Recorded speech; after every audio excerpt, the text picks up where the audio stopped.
샬롬. 주님께서 채워주시는 평강이 충만한 하루가 되시기를 바랍니다. 오늘은 역대하 29장 1절로 36절의 말씀을 가지고 히스기야 왕이 성전 청결이라는 주제로 묵상한 것을 서로 나눕니다. 히스기야는 남유다의 3대 성군 중 한 사람입니다.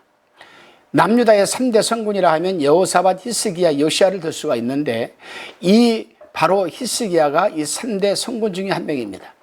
우리에게 너무도 잘 알려진 인물이기도 하지요. 그는 아하스 왕의 공동 통치자로 호세아 선지자 3년에 유다 왕으로 세움을 받았다고 열왕기하 18장 1절에서 우리에게 소개했습니다. 이때 그의 나이는 25세였습니다. 아하스가 죽고 히스기야가 왕으로 즉위할 때까지 그는 부친이 통치 중에 나타난 유다의 배교적인 상황을 묵묵히 지켜보아야만 했습니다. 이 기간 중에 북왕국은 아수르의 살만 에셀에 의해 여러 도시들이 함락되었다가 마침내 멸망하고 말았다라고 열왕기하 18장 9절 10절에서 기록하고 있습니다. 당시 아하스는 조공을 아수르에게 바치고 있었기 때문에 이 아수르의 침공 앞에서 유다는 면할 수가 있었습니다. 그러나 이것은 아하스의 조공을 바치는 외교 정책 때문이 아니라 다윗이 등불로 유다를 남겨두신 하나님의 은혜에 따른 결과였다라는 사실을 우리는 잊지 말아야 합니다. 본문 1절로 19절까지에 대한 묵상의 나눔입니다. 아하스 시대에 해파되었던 성전을 정화하고 복구하는 내용으로서 25세의 젊은 나이로 왕위에 오른 이 히스기야가 국내외적으로 처한 난관과 난세를 해결하기 위해 제일 먼저 종교적인 방법으로 그 탈출구를 모색하는 내용이 기록되어 있습니다. 우리가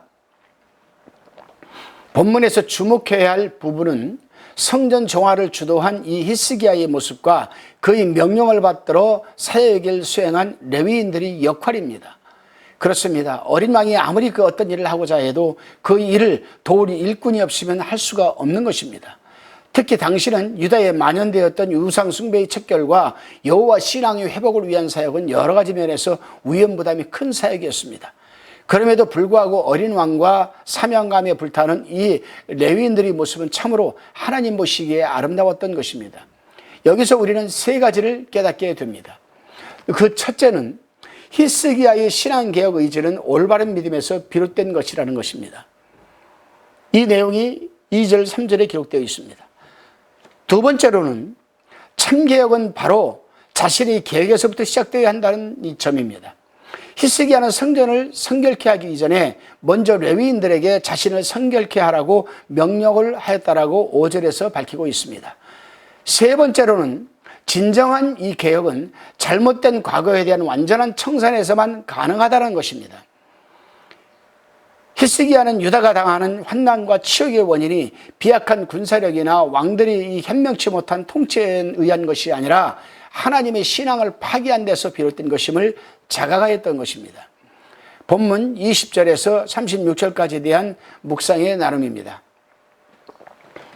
히스기야는 이제 외적인 성전 정화 사역에 이어서 내적인 정화 사역을 시작합니다. 그 내적인 정화 사역은 바로 하나님께 드리는 각종 제사와 유다 백성과 함께 찬양과 경배를 회복하기 시작하는 것입니다. 이것은 히스기야가 단행한 외형적 종교 개혁뿐만이 아니라 백성들이 신명 깊숙한 곳에서도 개혁이 있었음을 증거하는 내용이기도 합니다. 그렇습니다, 여러분.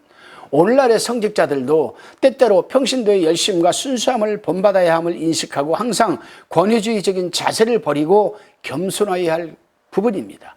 또한 엄밀한 의미에서 볼 때 제사장들은 백성들이 하나님 앞에 나아갈 수 있도록 섬기는 자들이므로 오늘날의 성직자들은 스스로 종된 모습을 잊지 말아야 할 것입니다.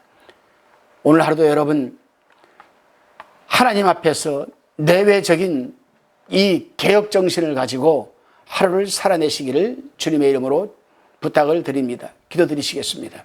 주님, 그렇습니다. 신앙적 개혁은 바로 나 자신부터 시작되어야 하지만 공적인 예배에 참석하고 새벽 기도에 참석하고 헌금생활 잘하는 그런 외적인 개혁에 그칠 것이 아니라 진정성 있는 내적인 개혁이 중요한 것을 깨닫게 되었습니다. 주님, 이 순간부터 저도 진실된 내외적인 개혁을 할 수 있도록 도와주시옵소서.